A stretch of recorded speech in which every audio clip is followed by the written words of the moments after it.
So I think that adoption's being driven by a variety of things. I have a price model for Bitcoin, and my price model for Bitcoin is the price is driven by the monetary inflation in the fiat currency frame of reference. That's one part of it. If the currency is hyperinflating at 100% a year, you're going to see Bitcoin price in that currency going up faster than that, or at that rate. So that's the first driver, inflation, but it's a vector, depending on the currency. The second driver is in this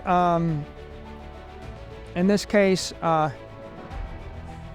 the adoption of Bitcoin as a treasury reserve asset by the people and the institutions in the marketplace. So the more people that adopt Bitcoin, when you're a hodler, you've adopted it as a treasury reserve asset. People say, well, that's not using it. Of course that's using it. In fact, the single most important use of money is to adopt it as your balance sheet. If everybody on Earth adopted Bitcoin as their primary treasury asset, it would go to $10 million a coin overnight. If everybody on Earth adopted Bitcoin as their primary treasury asset, it would go to $10 million a coin overnight. And then up from there. So adoption as a treasury asset is second. And governments can do it. Institutions can do it. Endowments can do it. Religions can do it, families can do it, corporations can do it, right? I mean, every entity with a treasury could adopt Bitcoin as an asset. And there's a degree, right? Is it 1% adoption, 5%, 10%, 50%, 90%, 100%? Obviously, the more adoption, the more power. So that's the second driver. The third driver is technology or utility. Right? If on the day that Apple says we built a Bitcoin signing device into the iOS phone or the iPhone, and now you can use your iPhone and your Apple Watch, and your MacBook is a multi-sig setup, or you can assign multi-sig between 3 members of your family with family sharing or something. When they do that and they make it instantaneous and easy, then you're going to see a big surge in adoption of Bitcoin, right? Technology drives adoption, and then you'll see a big surge in the price. Now, technology is not the only thing that drives adoption. What else drives adoption? Hyperinflation. Fear drives adoption. So hyperinflation is a marketing campaign for Bitcoin. Inflation is a marketing campaign for Bitcoin. Also, regulation. When the regulators say that Bitcoin is a commodity, an asset without an issuer, that drives adoption. When they actually approve a spot ETF, that drives adoption. When FASB approves fair value accounting, that drives adoption. So regulatory clarity drives adoption. Awareness drives adoption. Education drive adoption. Technology, it's more important that Apple adopt Bitcoin than it is that your mobile startup adopt Bitcoin, right? If Apple builds Bitcoin into the iPhone, that's more important than the fact that somebody that wants to launch the next WhatsApp built Bitcoin into their app. So the behaviors of Apple and Microsoft and Amazon and Google, they're just like nation states, really. If China embraces, China says you can own Bitcoin, right? The more of embrace from China, the more embrace of the EU, the more embrace of the US, the more adoption. So those are the 3 first order drivers, adoption, technical utility, and inflation. And then the second order driver is productivity growth of the people that have adopted it. Right? In the extreme, and this takes you to the Austrian economics theory of sound money, if everybody uses our money, then the money, and if the economy grows its supply of goods and services by 2% a year, the money will get 2% more valuable each year, assuming the money supply is constant, right? So ultimately, it's not just about adoption, but imagine the company that adopts Bitcoin also doubles their cash flows the next year, you see, right? So the productivity of the Bitcoin community will ultimately drive Bitcoin after we get through the first order effects. But the first order effects of inflation and utility and adoption, those things are going to dwarf every other factor. And all of these things are kind of a function of time, right? Right. One can say over time, information will spread, adoption will spread, people will build this into technology. Inflation is a function of time. So over time, you can say Bitcoin price is going up over time. The reason it's going up is because of utility, adoption, and inflation and productivity, because they're all functions of time. And, that's my view on it. And as you can see, the real big question mark is what will each individual do? What will each family do? What will each institution do? What will each company do? What will every executive do? What will every nation state do? Everybody chooses how rapidly and how enthusiastically they adopt this asset class, and they adopt this network, and they adopt this protocol. Right? Bitcoin it's an asset, it's a network, it's protocol, and it's an ideology.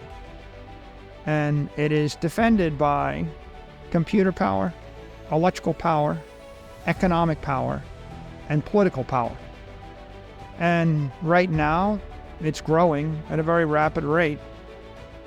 The computer power is 420 hash rate. It would take all the computers in the world to attack it. Electrical power is 12.5 gigawatts. The economic power looks to be about $550 billion if I calculate the basis of Bitcoin investors. That's how much money's been invested. You can get to that back of the envelope estimate if you just take the 4-year simple moving average and multiply by the outstanding supply, and that's a pretty good surrogate for, on average, what people have invested to buy their Bitcoin. And then the political power is 220 million people that own some of it, right? And I mean, that's Google's best estimate right now. I think it's growing by millions every month. I expect we'll be 1 billion sometime this decade. And of course, 220 million people with $550 billion invested don't want their money taken away. And that's what drives their political behavior, and that's what drives the network. So there we go.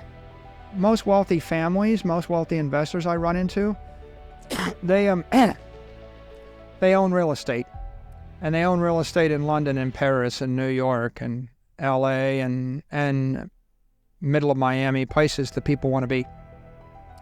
And the strategy for accumulating wealth is levered long property, right? If you really want to get rich, then you have to borrow a lot of money, buy something highly desirable, hold it for a long period of time, wait for the monetary inflation to drive up the value of it, right? And you bought $1 billion worth of real estate in London, you paid 3% interest, it traded up 7 or 8% a year, and you're generating 4% yield on $1 billion every year for 10 years, and all of a sudden you've just made yourself hundreds and hundreds of millions of dollars, right?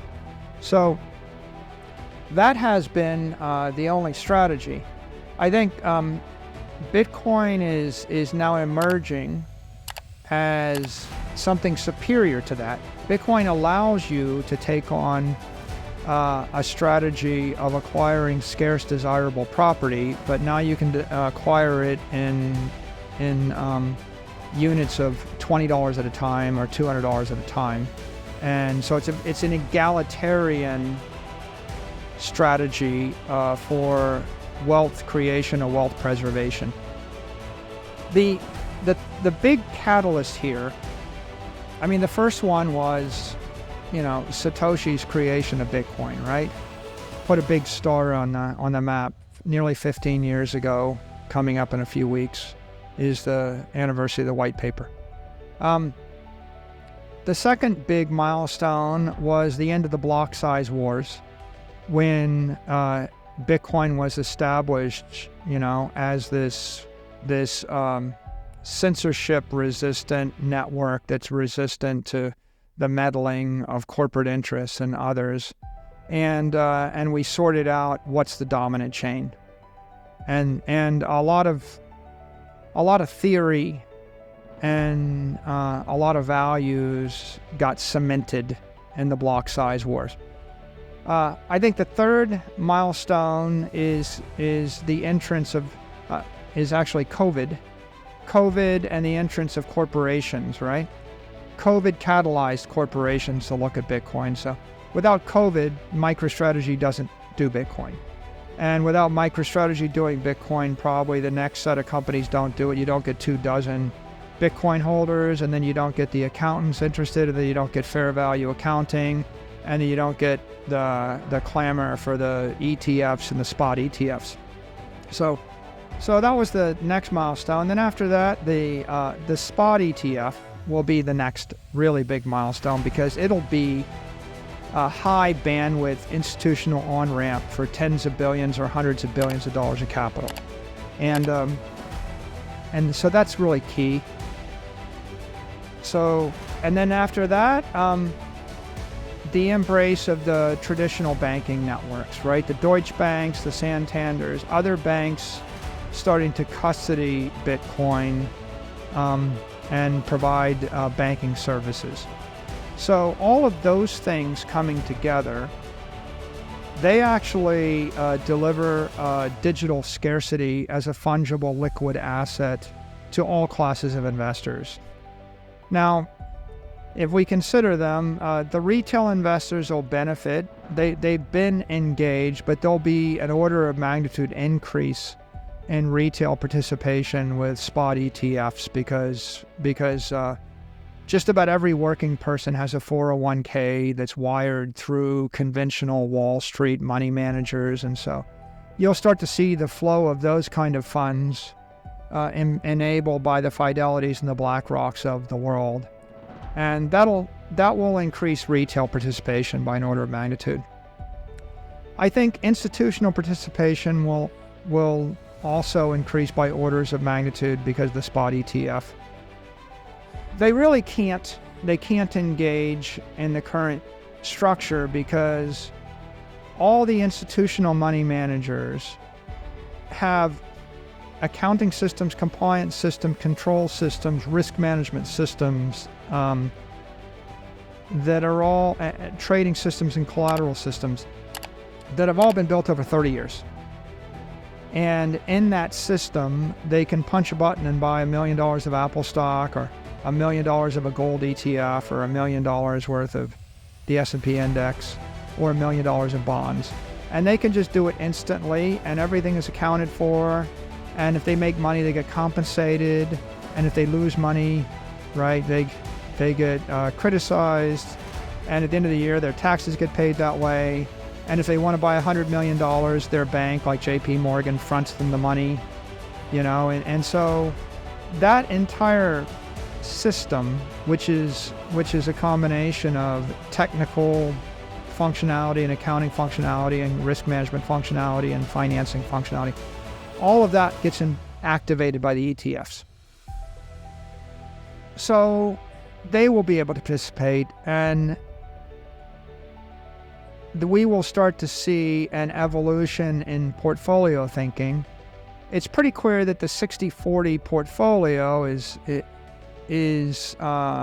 thing of the 20th century, and people are starting to question it. And so now I think you'll start to see portfolio models that might vary if it becomes, when there's digital gold and people say, if you like gold, buy 50% real gold, 50% Bitcoin. Right, your portfolio models break and lots of capital flows into Bitcoin. When people say the 60-40 portfolio only made sense when there were only bonds and stocks, but now there's stocks, bonds, and Bitcoin, now maybe it's 60-20-20, or it starts to be 50-30-20 or something. And so those models start to change, and the asset allocations will change with them, and that'll have an impact. And then, of course, for for operating companies, we just talked about it a lot. Now it's possible to be a treasury asset. And that means that maybe instead of operating companies remitting 95% of their cash flows back to their investors, what if they actually kept half their cash flows, right? So you might see a huge amount of capital move from institutional investors and endowments back to the operating companies, right? There's no reason why Apple might at some point end up with hundreds of billions or trillions of dollars of assets on its balance sheet instead of no net assets on its balance sheet. There'll be lots of interesting debates over it, but the point is now it's not even possible, and in the future it will be possible. I think that Bitcoin will creep into sovereign balance sheets, both sovereign wealth funds as well as sovereign nations. It'll start with the smaller ones that are more innovative as a small percentage, and over time it will grow. It's not going to replace the currency that's used as currency or the sovereign debt used as the lowest risk asset. It's going to replace real estate and equity and property and all the other things that people buy. It's like, if you're the sovereign wealth fund of Norway and you're comfortable holding $100 billion of S&P equities, you could allocate half of that to Bitcoin instead. And you might very well convince yourself that that's diversification and that's less risky. So Bitcoin does serve this new emerging role, right? Which is as a diversifier.